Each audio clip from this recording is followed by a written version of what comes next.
Hello, everyone, and welcome to Lunch with League. We have a lot of people still coming on board, but we do want to get started and respect your time because we have a lot to cover today with our two guests and just an hour to do it in. My name is Diane McNutt, and I am president of League of Women Voters of San Jose, Santa Clara, and we also serve the cities of Milpitas, Morgan Hill, and Gilroy. The League of Women Voters is a nonpartisan political organization, and our purpose is to encourage informed and active participation in government and to influence public policy through education and advocacy. We do not support or oppose any political party or candidate.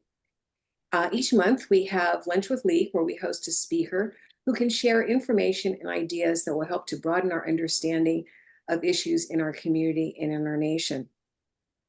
This month, we welcome former San Jose Mayor Ron Gonzales and Guiselle Nuñez, authors of the new book, Life in the Fishbowl. Looks like this. Which is about the personal stresses and strains for candidates, electeds, and their families once they enter the public service arena. We will discuss the question, do we ask too much of our elected officials and their families? Ron Gonzales is a very familiar name to you. He's also very familiar with the role of elected officials. He served on the Sunnyvale City Council and as Sunnyvale's mayor while working his day job at Hewlett-Packard. He was then elected to Santa Clara County Board of Supervisors, followed by election to serve as the mayor of San Jose from 1999 to 2006. He is now president and CEO of the Hispanic Foundation of Silicon Valley. Guiselle is currently Associate Vice President for Strategic Marketing Communications for San Francisco State University. In addition to her professional communications career, she has served on many nonprofit boards, including the Board of Regents for her alma mater, Santa Clara University. She and Ron were married for 16 years, and they remained close friends since their divorce. They wrote this book together to help other candidates, elected officials, political spouses, and families have a better understanding of how to navigate life while serving in public office. For full disclosure, for those of you who don't know, I served 12 years on Los Gatos Town Council, including terms as mayor, so I also have experienced the small town version of the fishbowl life. Our program today is going to be a conversation format that includes questions that you send in advance, and you're invited to pose additional questions in chat as we talk. If you'd like to ask the question yourself, please raise your Zoom hand, and as I notice you, we'll try to call on you and work you into the conversation. But now, please join me in giving a warm virtual welcome to Ron Gonzales and Guiselle Nuñez. Applause, applause. Hello, folks. Thank you so much, Diane. Yeah. Thank you, Diane. So let's get started here. It's been a few years since Ron left public office, and both of you have taken your lives in very busy directions. So I'm curious what made you decide that you wanted to carve out time to write this book. Was there some experience that inspired or triggered memories that led you in this direction? Well, let me get us started here, Diane, and thank you again for hosting Guiselle and me during this broadcast, and we look forward to answering questions. It's been a long time since I answered questions from the League of Women Voters, but I remember fondly many candidates forums that I participate in where the League of Women Voters facilitated the conversation. So the impetus for this book started all the way back during the time that I was mayor and Guiselle and I were married. And we would often, as you can imagine, go to different community events. And inevitably, someone would walk up to Guiselle, usually the spouse of another elected official, and ask her if she could or he could buy her a cup of coffee to talk to about something. And so, Guiselle, being a very friendly person, said, sure. So they would eventually get together and have that cup of coffee and have that conversation. And usually the conversation started out by the spouse telling Guiselle, I thought I knew what I was getting into when my spouse got elected to public office, but I realize now that I really didn't know what I was getting into.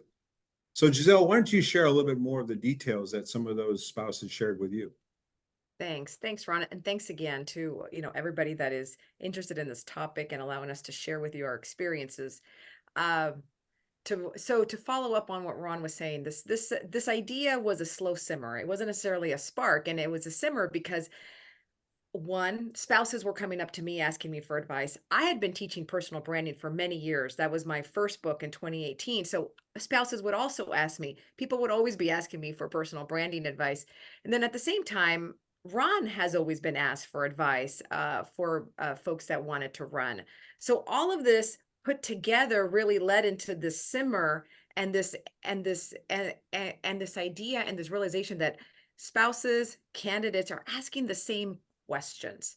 And I know personally, having been married to someone in Ron's position, I would have loved for someone to have come and shared their experiences with me and have given me sort of a heads up on the landmines and what to what to watch out for, like what to even help your family with. And so once I realized that, I wasn't alone in this experience. And, all to say too, Ron and I were really good partners about this. And obviously, we would discuss these things, but it's not the same. It can be a very lonely experience. So we realized that the information was desperately needed by both spouses, families, and candidates. And that's when we realized that this information just needed to get out there. And so, how do we do that? We didn't want to just talk about us and our story. So we decided to then embark on a project of interviewing these other elected officials and current elected or former elected officials and candidates about their experiences, and then trying to put all of this into a story. Yeah, and I would just say that we found every one of those conversations extremely interesting. We were delighted that people were willing to share openly their experiences, and we started every interview with virtually the same question, and that question was, as an elected official or a past elected official, what do you know now that you wish you had known before you jumped into the fishbowl? And that's really where the meat of the book comes from, is those interviews. But also, and I think, and so, just to add of the why now, Ron has also said this previously, as we've done other interviews. The why now was because, yes, COVID happened. Yes, our divorce happened, but yet we still wanted to share this information with others. All of these elected officials that had met with us or candidates had shared their stories willingly. And so this was crucial information that needed to get out, and we wanted to get it out to the masses. So eventually we can also remind them and help them understand that they're not alone, because it is a constant. It's something constant that needs to be evaluated, and evaluated from the perspective of, how am I going to manage this? How am I going to deal with this? So did we answer all of your questions there? Yeah. Don't worry, I have many, many more pages and pages of questions here. Don't worry. So, most of the elected positions in the communities that are served by our league are not the full-time salaried positions like a San Jose council member or county supervisor. They're really, smaller city councils, school boards, special districts. And so they're really volunteer positions. They might get a very modest stipend. In Los Gatos, it was $150 a month, which always amused me when a taxpayer would say, "I'm paying your salary." It's like, yeah, okay. I wonder, and Ron, you've experienced both kinds of that. And I wonder if you think the expectations are different for those different kinds of elected positions, in terms of, we have a right to know, or whether it's pretty much the same across the board. I mean, obviously, media attention is going to be much more focused on a San Jose mayor than a Los Gatos mayor, but Right. unless Yeah. there's something outrageous done in behavior. Well, Diane, you may find this interesting, but I don't think there's a difference nowadays between full-time and part-time. Even when way back in the 80s, and I was on the city council in Sunnyvale, we have to remember that many voters, many residents of any city really don't know much about local government. It's not like you learn this stuff in high school or in college. I mean, you may learn about how Congress works, and unfortunately, you know more about how Congress works than your local city council or your school board. So local government is a bit of a misnomer or unknown to most voters. So they assume because you have the title as a city council member or mayor that that's your job, and they expect you to, to respond to their phone calls, and they expect you to show up to events at, any time of the day or night and on weekends. So I think the level of scrutiny is not much different nowadays, particularly now. And we'll talk a little bit about this as we have our conversation. The social media exposure now and all these kinds of things are so much greater now. So I think if you went back to the Los Gatos City Council as an example, I think you would find life to be a little bit different. And even in Los Gatos, there's been a lot of controversy lately. And all these cities that back in the days when I was on the city council were kind of quiet, everybody's active now, and I just think that has a lot to do with the fact that social media has exposed all of these elected officials to voters, and voters who are concerned about their community, angry about what's going on in the community, or upset about it, and no longer relucting to voice their concerns or their frustrations. I mean, even to this day, Diane, I'll get someone walking up to me at the dry cleaners or the Safeway store and bring up an issue with me, and I have to remind them I've been out of the mayor's office for 18 years now, and there's a new guy, actually a couple of new guys that have been mayor, and you really need to contact them. But again, I think it's just people expect you to be a full-time, elected official, no matter what position you hold. And I'll just add to that, Diane, too, that it's maybe so perhaps yes, you have the same type of scrutiny, whether you're full-time or part-time, but what sucks is that part-time, you have a full-time job to manage, right? So this is where again, and so we talk about this in the book, is understanding that yeah, scrutiny may be the same, but your role and what you have to try to balance is going to be very different. And there's someone that we interviewed in the book that is a councilwoman. Actually, she was also mayor for the city of Tustin in Orange County, and she talks about the fact that she has to have 60 hours in her week in addition to her full-time job to just prep for her council meetings, right? Just to read the agendas, just to attend events. So how do you balance that? The expectations may be the same from your residents, but you have to figure out, you have to understand that now you're juggling three different things: personal life, your work, your full-time job, and then your part-time job, which is almost probably full-time as well as an elected official. Absolutely. A little bit more than full. Yeah. Yeah. Let's circle back to the people that you interviewed for the book. How did you select who you wanted to interview? And did you have trouble finding people willing to go on the record and be candid? And was there anybody in particular that really said something that was memorable to you? Do you want me to start, Ron, or do you want to jump Yeah, in? go ahead. So we obviously would have wanted to interview hundreds of people, right? But obviously we had a full-time job and this was something that we were doing for fun as part of research. So we tried to focus on what we call the low-hanging fruit, right? Those folks that we had access to regionally, but we tried to be cognizant of, we wanted a variety of folks, right? Some couples both were elected officials, some were single, some were gay, some were just candidates, right? So we tried to get a flavor of different folks. Even my friend, who was the first Black woman elected for the city of Tustin in Orange County, right? Like, so we tried to get a variety of folks, and we are confident though that these stories fit wherever you are and live in the nation, because the stories, the need, the experiences are still the same. And we did have folks that said no to us. So, and mainly, I think, and we can understand this, when you're in office, and you know this, Diane, it's hard to trust who you can talk to and who you can be vulnerable to. This is, again, part of the reason why we did the book, is because no one talks to you about these things. No one talks to you about the personal side of politics. And so we can understand why they said no. Sometimes it's hard to get out of that. It's something you have to get used to. Who can I really share this with? Who do I really trust? Could they use it against me? And so so sometimes that just continues to be a part of your life because you got used to it while you were in elected office.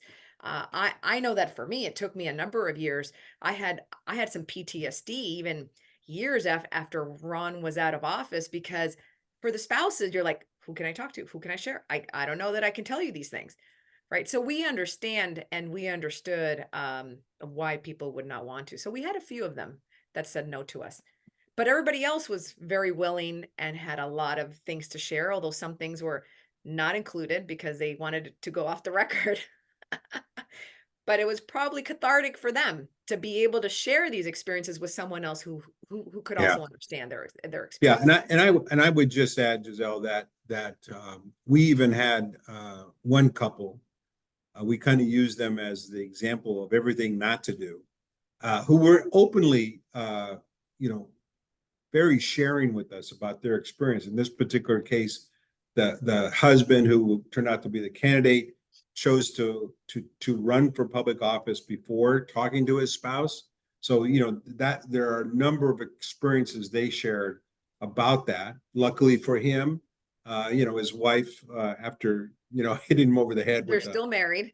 they're still married, but, you know, she jumped in, helped him, you know, with the campaign, but he did everything wrong. You know, he got in late, didn't have enough money, got talked into it primarily because of his ego.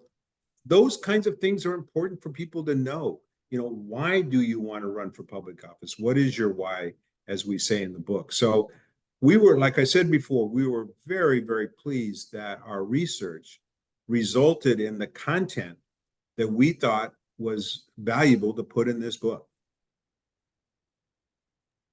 And was there anything in particular from anyone that, again, was surprising to you, or that you still, or shocking, or memorable in any particular way? Well, you know, so there were definitely some memorable stories, and some of those we share in the book. Uh, but I think, but memorable from the perspective of like, oh, that was your version of that experience. I had a different type of experience, right? And this is what that looked like. But I think one, it just, all the interviews just reaffirm for us, one, that this effort was worth it, is worth it, because all of the stories are similar, and yet none of them ever could say that anybody talked to them about these things. You All know, of and them were just, go ahead. oh, go, no, go, go ahead, Ron. And I would just share that, you know, one of the concerns that Giselle and I had as we took the interview process and put it to paper, and I give her full credit for that task. It was a lot of work. But as we read the, you know, the drafts of the book, we became concerned that, you know, you could read this book initially, the way we had initially written it, and think that we were discouraging people from seeking public office. And it's just the opposite. We want, I mean, of all times in our country's nation's history, we need people engaged in government, no matter what level they choose to campaign for. But we want them to enter that arena with their eyes wide open, learning from the experiences of other elected officials that have been through all these experiences. And you know, just like you would not interview for a job that you have no experience for without talking to people who are in that job or have done that kind of job. This is that kind of expertise that's shared in this book. And we can't share a whole lot of stuff because then we, you know, we want you to buy the book, obviously. So it's a quick read. You know, as I joke with my friends, they can take it on their next plane trip to Los Angeles, and by the time the wheels land at LAX, they'll be done with the book. You know, the League is very committed to educating voters. And so one of our major activities is candidate forums. And I'm wondering if you think this issue is so important that we should have a standard question as part of candidate forums that says something like, are you really aware of and prepared for the life in the fishbowl that you would, if you win, that you and your family would be going into? What do you think? You know, I think that's a good question. Um, but it's a hard, but it's hard for people to understand, and also to say, and talk about this in the book, and we give, and then we share different examples. There's so many different levels of negativity, different types of negativity. So I think it's hard for, even if you ask that question, they're not going to know. Like, no one knows. I mean, so as an example, you can, from dealing with social media negativity, right? And the trolls and those types of things that are an everyday occurrence, even for staff have to deal with that, to who would have thought that during the Black Lives Matter protest, Oakland Mayor Libby Schaaf's house and San Jose Mayor Sam Licardo's house would be what's the word? Vandalized, Yeah, graffiti. exactly. Exactly. So that their homes, would be vandalized. Who would think, right? Or who would think that we had to deal with a court case and had to fight in court for 2 years for that, so for that issue to be overturned. There's so many different levels, and I mean, or it could be that people are going to yell at you at the gas station or at Safeway. And so it's hard to say. So I think Diana, instead of perhaps asking them that question, you should be more of a requirement that they should read the book. I mean, honestly, really, honestly, it should be a manual. Like, everybody should read this. The last thing I'll add to that, Giselle, all your good points, was that, I was saying earlier about our concerns about the intent of the book and the impact of the book. We actually went back and surveyed all the people we interviewed and said, knowing all the things you shared with us and knowing all that you know about currently or in the past serving in public office, would you do it again? 100% of them said yes. But they said, obviously, I would do it, with a very different perspective starting out. So that's the important thing to keep in mind here. As I said earlier, we're not discouraging people from seeking public office. These people want you to run. We want you to run. But as I said before, let's do it with your eyes wide open and your family 100% behind you. I suppose it depends on the individual also about, if someone comes up to you in the grocery store and they want to see everything that's in your cart, what are you buying? For some people, fine, go ahead. And other people, it's like, get away from my lettuce, and so, it's all about your own personal boundaries that you have, Yeah. and figuring out what those are, and how much you want to be able to control it.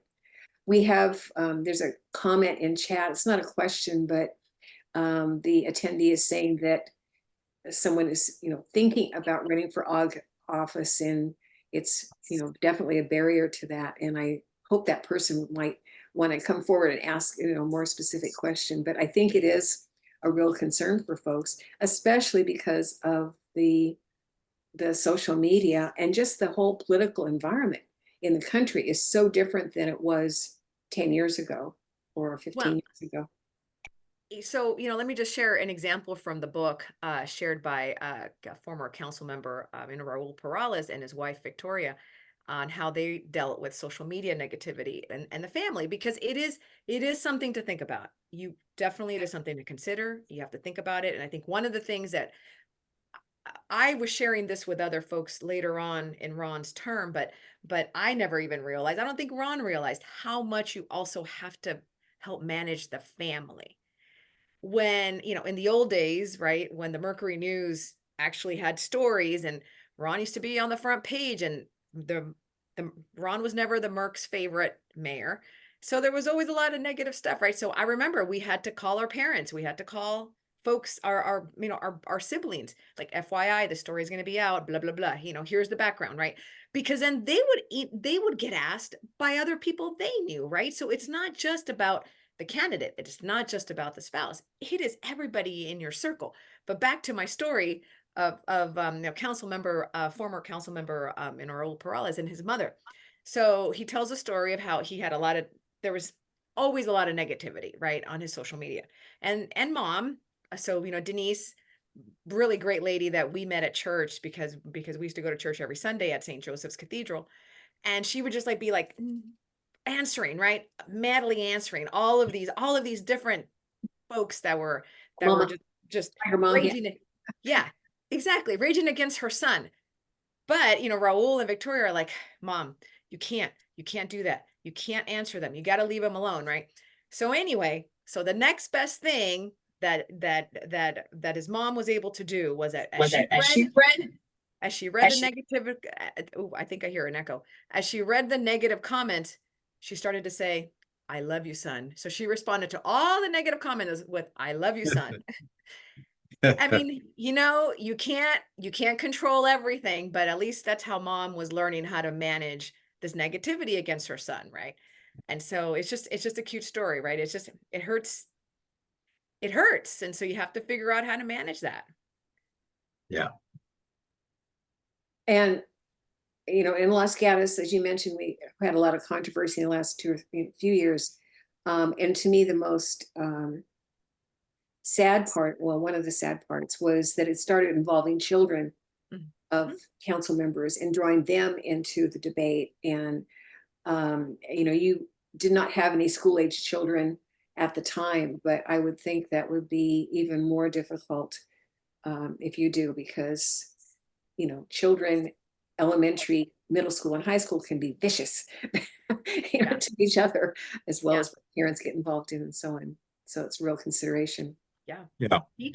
Teachers get involved. Actually, there's a story of Assembly member, Dave Cortese and his wife Patty, and they talk about how the teachers would say things to their children when he was running for mayor the first time. So yes, everybody has an opinion. So we've talked a lot about the problem, but what are the solutions? So what is it that you say to candidates or electeds about, especially candidates, about how they can best prepare or create their boundaries or figure out what lines they say, that can't be crossed, or how do they thicken their skins, or whatever they want to do to prepare? Well, I think the first question that I find with most candidates who, still approach me and are interested in knowing my thoughts on their potential campaign, the first question I ask them, Diane, is why do they want to be a public servant? What is their why, as we say in the book? And what I find is that most, particularly younger people, don't really have an answer for that. And we actually talk about this in the book and actually reference a very old television interview with then U.S. Senator Ted Kennedy, who was priming himself to run for president. And he came on national news. It was going to be the big launch of his campaign. And the very first question out of the reporter's mouth was that very question: why do you want to be president of the United States? If you haven't seen this, I recommend you Google it and watch the interview. It is, the next 5 minutes is just this mess of an answer that literally killed his campaign that night. It didn't go on from there. So the why, I think, is very important. When I talk to young people, they want to do this, they want to do that. That's not the why. You may not have any money to do anything. And I feel the why for me goes back to my father, who was my hero and my role model, who taught all 5 of his children that a quality of life for all of us, for everyone, even on this webcast, he said, we all have a responsibility at some point in our lives to find a way, and he never prescribed the way for each of his children, to find a way to improve the lives of others. For me, I found being in public policy, being an elected official, was the best way to do that. And I dedicated 24 years of public service to work on those kinds of things. So the why is really important. And only in a rare situation has a young person given me what I think is the right answer to that question. Guiselle, you have stuff to add? Well, I think, and I think that, Diane, that you can relate to that. And those tough days, when you have those tough days, or the great days when you're accomplishing things and you're passing policy, or you go to the ribbon cuttings, but those tough days, what's going to sustain you? And that includes what's going to sustain the spouse, what's going to sustain the family. They need to have a sense of purpose as well, because again, it's not just the candidate that's in this, right?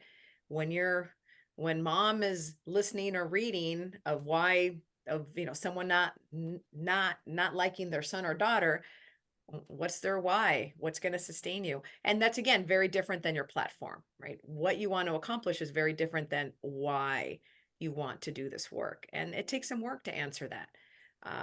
And I think some red flags for us and we talk about this in the book of, I think, people confusing their why with these other reasons of running. Some red flags for us are, so-and-so group or people asked me to run. That's never a reason. I want to do X, Y, and Z. And again, they confuse that with, like, it has to be internal, like it has to be part of your heart. Or even Ron had one former elected official who met with him and wanted to run again. And they just very candidly, to their credit, I guess, said to him, I just miss the power of being in elected office. And so those are, that's obviously harder to see as a red flag, but I think the question, so, going back, Diane, to one of the questions that you may want to ask your candidates is, what is your why? Explain your why. What's your compass? Yeah. I just want to remind everyone in the audience that you are welcome to enter questions in chat that you would like to ask our guests here today. We did have one that was submitted in advance that I'll throw in now. How do you balance personal relationships with friends who become campaign donors, and many expectations that may or may not go along with that? Well, I learned very early, all the way back to my Sunnyvale days, that, again, because of the reason I ran for public office, it shaped a lot of how I operated as an elected official. And one of the things I operated on was the basic belief that no matter how late the city council meeting went and how many tough decisions I've had, I always wanted to be true to my beliefs, my philosophies, and my practices, and be able to go home at night, quite frankly, and put your head on the pillow and go to sleep. And that means voting your conscience. And that may mean that you're at the end of a 6-1 vote, or you're on the top of a 6-1 vote, but it means doing the right thing. And I learned, not that there were many situations like this where a donor became, or had something in front of the governing body that I was voting on. But in those cases where they were proposing something that I just could not support, the old secret in politics is, when you got a friend, you got to tell a friend no, tell them early. So I would sit down with someone like that and say, look, what you're proposing, I generally like, I don't like this, I don't like that, and I'm not going to be able to support your project as it's currently, been submitted. And in most cases, they would appreciate that. They would rather hear that from me up front than hear about it at the end of a no vote at some council meeting. So, the secret, in my opinion, is be honest with people, and recognize that, maybe voting no on their project or not having support for their project may mean that you don't get their support next time around. But, when you look at issues that I faced over, 24 years, affordable housing has been an issue in this valley for at least 25 years. And oftentimes you're having to approve an affordable housing community in a neighborhood where there's strong neighborhood opposition to that. But having been a very strong proponent of affordable housing, I would vote for the project, recognizing that a good amount of the people who showed up that night were not in support of that project and might hold that against me come election time. But that was not the case. I got reelected in each case and did what I thought was the best thing to do. Giselle, do you have anything to add to that? No? Just from another angle is that friends may also seek the spouse, right, or other family members, friends, donors. It just depends. So I think having some boundaries. I remember last summer I met with a current elected official's spouse, and she was having to deal with these types of requests, and so my advice to her was, don't get involved. like have the staff member's card and give that to all of these people that are asking, even if it's friends. You need to set those boundaries early and understand that that is not your role. You need to send that over to the office. So that's the other angle among friends. I mean, just to even tell you this quick story, that so this isn't in the book, but so one of my best friends, still to this day, was married during the time that Ron was in office, and we were helping because she's my best friend, right? We were helping seat the guests. So guess who's helping to seat the guests but the mayor of San Jose, right? So these people are now like, what? You're mayor, so you're helping me get seated? And people were complaining about where they were seated, and they were coming to Ron to complain. Mind you, we don't, the wedding, we're just helping, right? So people would come over to complain, and so Ron would be like, go talk to so-and-so's mother. She's the one that made all the seating arrangements. Like, even to that perspective, Oh, right? they were much more specific than that. They said stuff like, we supported you in every election and we want better seats. And so Giselle and I were sitting there going, no, you got to go talk to mom. She's the one that came up with this list. It was hilarious. Do you feel like you sacrificed anything during your time in office? I mean, I'm not even sure what that would be, but I mean, beyond time with friends and family or activities that you enjoyed, but you felt would either put you or an organization or your church or whatever in an awkward position, and so you just had to pull back from it for a while. Yes. Okay. I have a list, Diane. Okay. Go ahead, Ron. Perhaps we don't have enough time to go through that I list. know, exactly. I would just say that one of the things that we heard from a number of the people we interviewed, and I experienced myself, was the impact on children. You know, there's, and I'm sure it's even greater now, but all the way back to my Sunnyvale days, I had 3 daughters growing up, throughout my political career. And it's very fair to say that there were a lot of things I missed, right? And I remember having this conversation with one of my adult daughters now a couple of years ago. And I can't remember how we got on the subject, but I shared with her that I didn't think I did such a great job as being a father. And because I was so often not at home. I was at some event or some meeting. And she corrected me very, very quickly. And she said, Dad, that's not the case. Because when you weren't with us, we knew where you were. You were at a community event, you were at a city council meeting, you were doing things to improve the community. I mean, you weren't out gambling or drinking. You were doing good work in our community. And the other thing she pointed out too was, understand too that my siblings and I, we got exposed to a lot of things that other schoolmates did not get exposed to. So there is the good side of this, is that public life can be a learning experience for your children, for your spouse, and for your family. And I think that family members also could say the same thing. I know my parents. I know I missed a number of things, but my parents were supportive of of um, of Ron and the work that I supported him in doing, and so they knew we have an event, and I have to go and support, right? So many so many weekends had to also I was also supporting Ron in his weekend activities, for the community. So there were a lot of those things, but the family understood because they were also in it.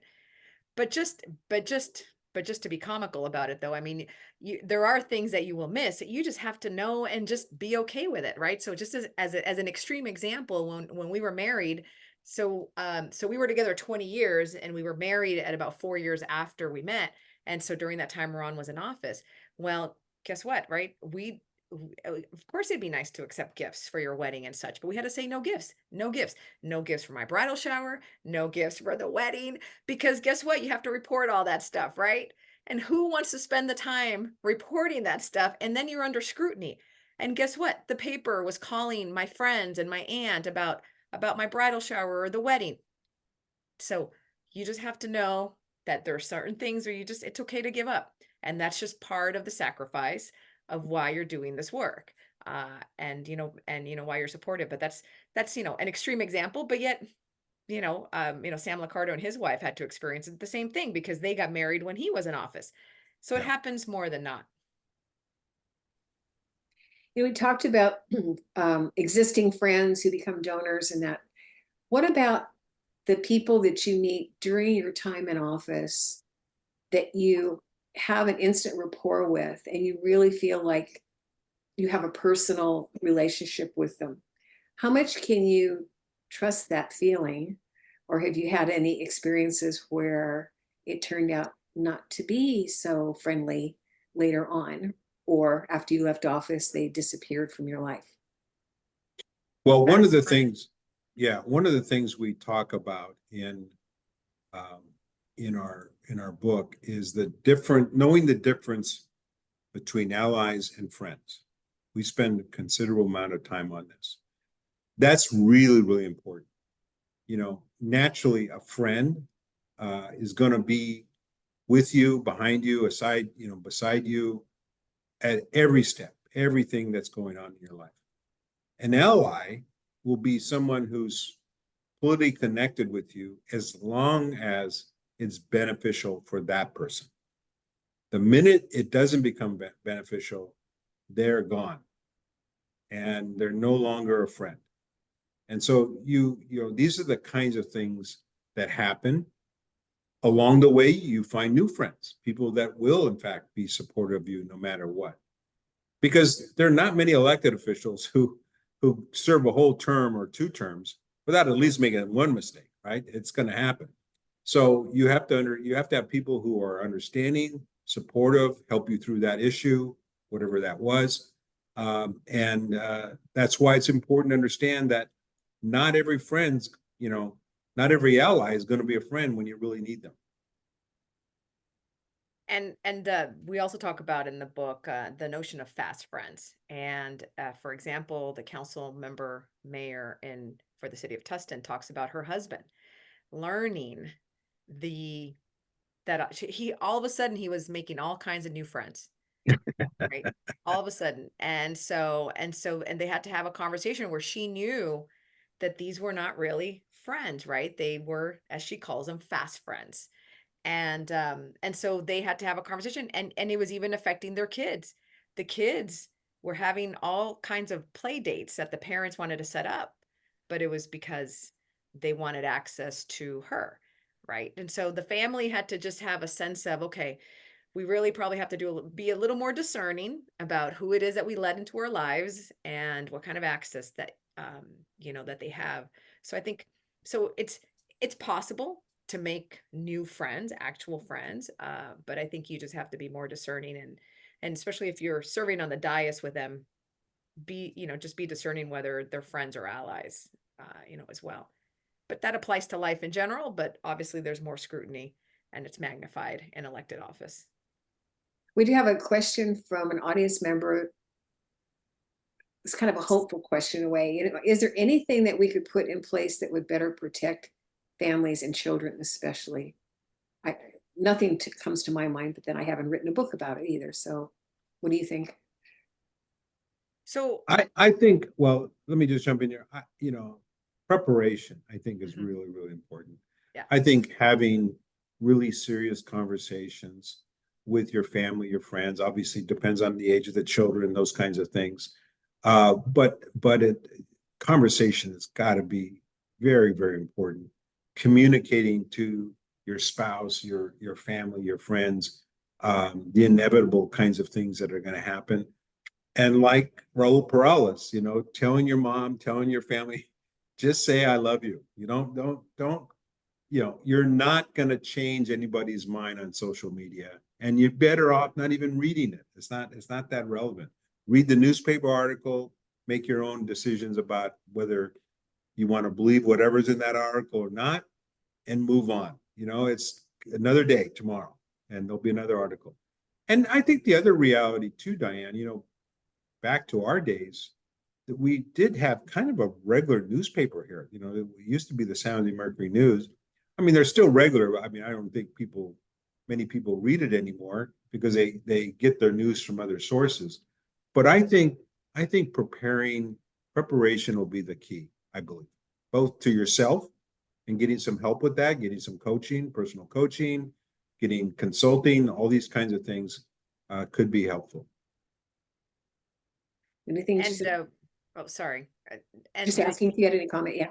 yeah, and we mentioned actually, there's two stories that come to mind. So one, Don't tell all our stories yet. I'm not telling all the stories, I'm giving a peek.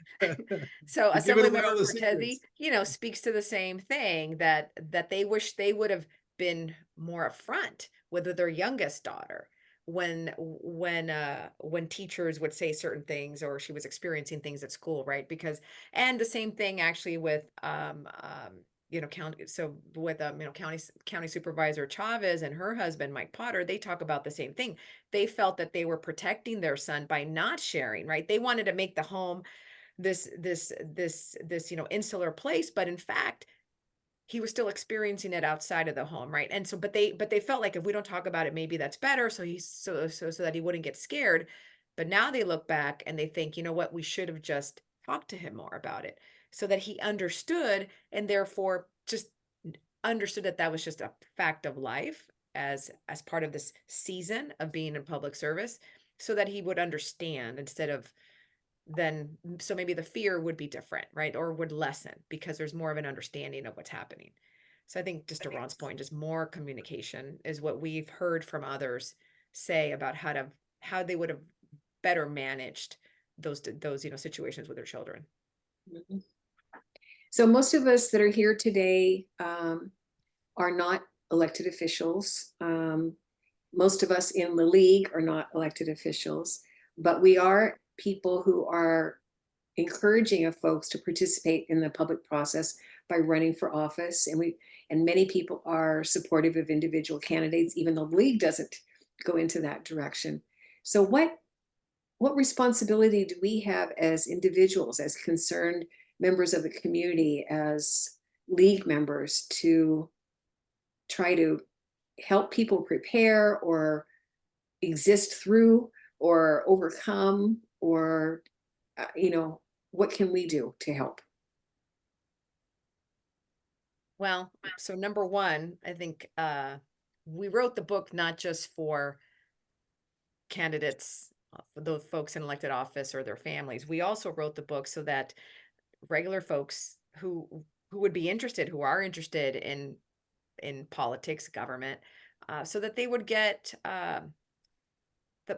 a peek into the personal side of politics, because this is the stuff that no one talks about. So hopefully this will provide the regular folks like us now a sense of just what life is like, and perhaps there's more empathy for anyone that says yes to public service in whatever capacity. Hopefully there's more understanding, before, maybe if you're ever prompted to do some sort of social media post, some negative social media post, maybe think twice.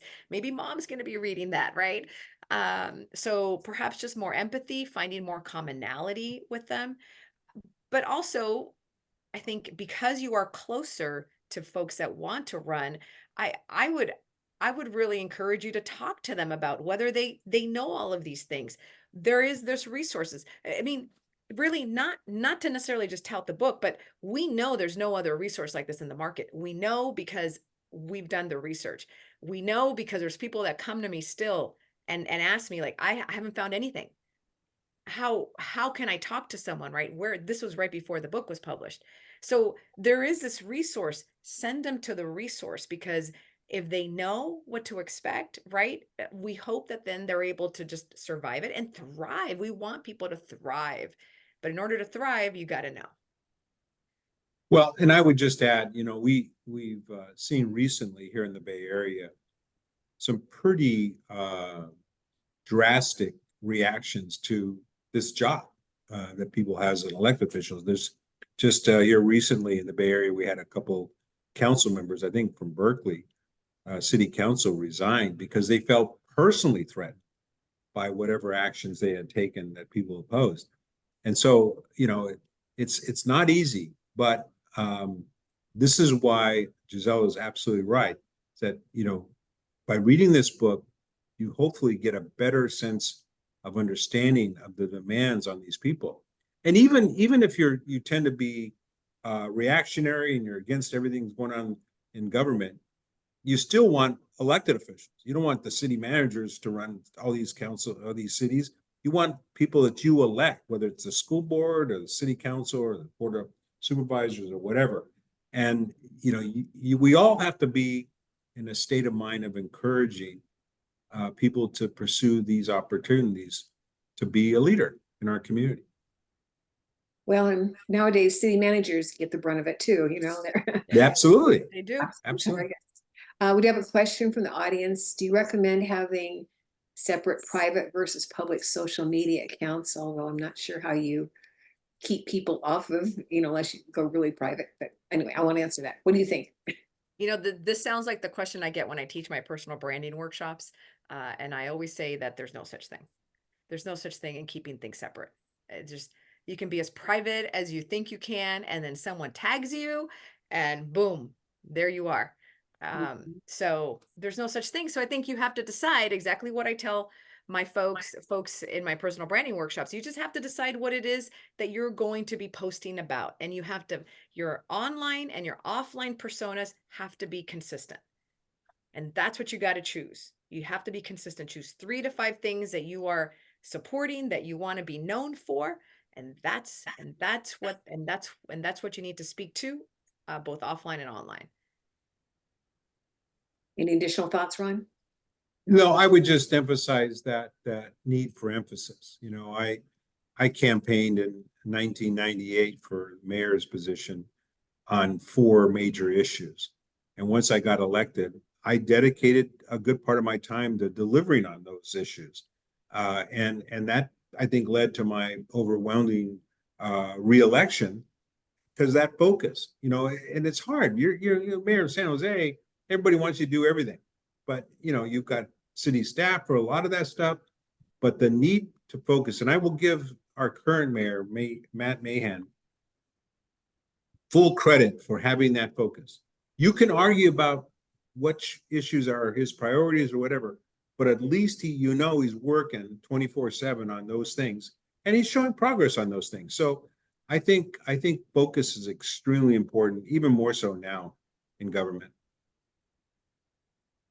So we're getting close to the end. So I'm doing a last call for questions from the audience. And while they're thinking about that, I'll do a last call for each of you. Is there something else that we haven't talked about that you really want to express today to the people that are attending this webinar? Just other than buy the book. Yeah, other than buy the book. So one of the things that we do mention in the book, though, is that public service is a vocation. We've talked about this, and public service as a vocation requires a lot from anyone who says yes to that vocation. And we don't consider it a job. It's a vocation. And so with that comes sacrifices. And so, and it's a noble vocation, right? A vocation is noble. Well, this is a noble profession that's also a vocation. So I really I think just as a reminder, just share with others. If you have anybody out there that says, oh, I want to run for X, have them read the book. Let them know. I mean, I'm always open to people asking me questions. You can find me on my website, GiselleNuñez.com. So I'm sure you know how to also get a hold of Ron. We're happy to answer questions, help anybody, just, provide some guidance, because we do believe in public service, and we want folks to be successful. We want them to be happy. We want their children to be happy as well. So that would be my kind of closing thought. Ron? Yeah, I would add to that. I'm old enough to have been influenced by John F. Kennedy and Robert Kennedy and Dr. Martin Luther King and Cesar Chavez. So I was very fortunate to get into public service at a time when I think most people in America considered it a valuable career, an honorary career. Unfortunately, that's changed over the years, and it's a little more difficult now. But I just want to emphasize, it is still, in my opinion, one of the most honorable professions we have available. And I will say, despite all the challenges of 24 years in being elective office and being the exposure, I would not change a thing. I just had an immense learning experience over those 24 years. Every week, every council meeting, every community event I went to, I was honored. I was proud to be the mayor of San Jose. I was proud to be a county supervisor and city council member in Sunnyvale. Those are, I was proud of that. And particularly because in my case, I was the first person of Latino background to be elected in every one of those positions. I've had other people in the community come up to me and say, I was really proud of your elections and so forth, and proud of the work you did. That helps wipe out all the negativity that may exist. And as I drive around the community and I see a library here or a fire station there or a park here, new city hall, new airport, all these kinds of things, you think, I helped make that happen. And that's an honorable profession. Especially the libraries. Yeah. Yeah. Especially the libraries. We built 10 libraries, Diane, and most of them in neighborhoods, low-income neighborhoods that never had a branch library before. Yeah. But you were mayor during my three favorite grand openings that I worked on in my profession, which was Santana Row, Martin Luther King Library, and Guadalupe River Park. Wow. Oh, wow. I mean, those were all so memorable events and so significant, and many years ago, but we just happened to coincide that way. But it is, when you think back on all the work that it took. Well, the Dr. Martin Luther King Library is a one-of-a-kind partnership with San Jose State University. And I'll give full credit to my predecessor, Susan Hammer. It was her concept, along with the president of San Jose State at the time. I mean, she basically left the project in my inbox and I had to build it, but it's worked out perfectly over all these years. Yeah, still an amazing place to go. Yeah. Okay, well, thank you so much for your time today and for being so candid in sharing your experiences and what you found in your book. So virtual round of applause for you. And Carol did put a link in the chat for how to purchase the book from Amazon for those of you that want to follow up on that. So again, thank you. We appreciate everything you've done today and for your contributions to the community. So Thank you, Diane. Thank you for the invitation to be with you. Great.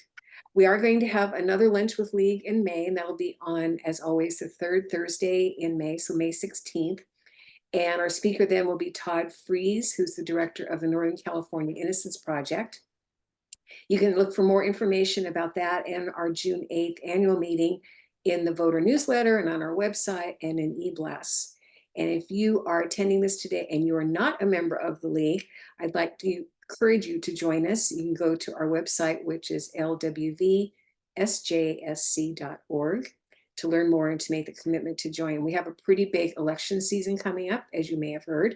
So we can use more bodies and brains to help us in our voter education work. So again, thank you all for being here. Thank you to our speakers, and we will see you next month.